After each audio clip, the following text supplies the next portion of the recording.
नमस्कार मित्रांनो, लग्नानंतर होईलच प्रेम ही मालिका एका तमिळ मालिकेचा रिमेक आहे. त्याचमुळे या मालिकेचा शेवट कसा होणार आहे ते आपण आज या व्हिडिओमध्ये जाणून घेणार आहोत. मालिकेत पुढे आपल्याला बघायला मिळेल की जीवा हा त्याचा भूतकाळ विसरून आता नंदिनीसोबत नव्या संसाराला सुरुवात करतो. तर दुसरीकडे काव्या ही त्याला आता अजिबात पुढे जाऊ देत नसते. काव्या म्हणते की आपल्या दोघांचं प्रेम संबंध मी सगळ्यांसमोर आणणार आहे. तर जीवा हा तिला वारंवार समजवण्याचा प्रयत्न करत असतो की आता आपल्यात काही होऊ शकत नाही. तू आता माझ्या पाठदादाची बायको आहे, त्यामुळे मी आता तुझ्याकडे ते बघण्याचा दृष्टिकोनच बदलला आहे.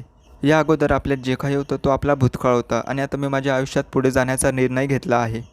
तर एकीकडे काव्यानेही ठरवलेलं असतं की ती काहीही झालं तर या खोट्या नवरा बायकोच्या नात्यातून बाहेर पडेल आणि जीवाचा नवरा म्हणून स्वीकार करेल.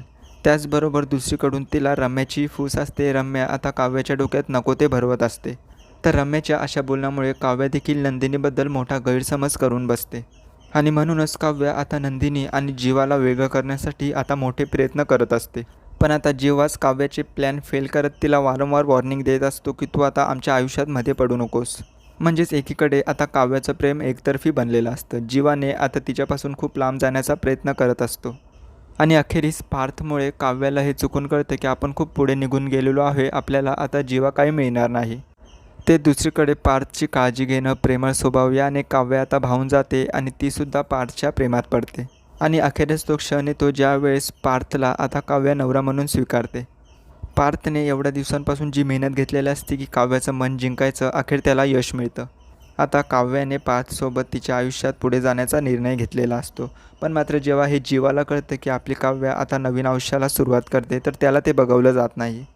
तर आता तो काव्याला मिळवण्याचा प्रयत्न करू लागतो. पण मात्र काव्या आता त्याला जराही भाव देत नाही आणि तीसुद्धा त्याला तेच म्हणते की मी आता माझ्या नवऱ्यासोबत खूप पुढे निघून गेलेली आहे.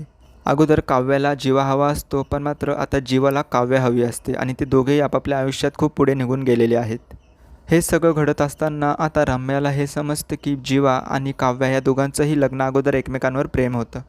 त्याचमुळे त्यांच्या सुखी संसारात घोळ टाकायचा म्हणून ती आता सगळं सत्य पार्थला सांगते. खरं तर काव्या पार्थवर खरं प्रेम करत असते, पण मात्र त्याचा असा गैरसमज होतो की काव्या आपल्यासोबत खोट्या प्रेमाचं नाटक करत आहे आणि एकाच घरात राहून तिचं जीवासोबत अजूनही अफेअर आहे. याच रागामध्ये आता पार्थ हे घर सोडून निघून जातो. तर आता या सगळ्याला घरातील सदस्य काव्यालाच जबाबदार ठरवतात की तुझ्यामुळेच पार्थ घर सोडून निघून गेला आहे. तर काव्या ही आता मिथुन काकांच्या मदतीने पार्थला शोधून घरी घेऊन येते आणि त्याला सगळं काही सत्य सांगते. आणि अखेरीस जीवा आणि काव्याचं प्रेम प्रकरण संपूर्ण देशमुख कुटुंबासमोर येतं. तर आता सगळ्यांनाच जीवा आणि काव्याबद्दल खूपच वाईट वाटत असतं की इच्छा नसतानाही त्यांना खोटे नवरा बायको म्हणून एकमेकांसोबत राहावं लागतंय.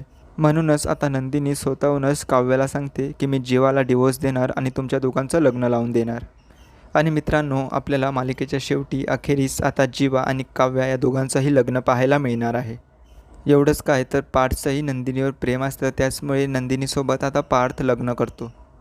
आणि अखेरीस प्रेमाच्या जोडी एकत्र येतात आणि ते त्यांच्या नव्या संसाराला सुरुवात करतात.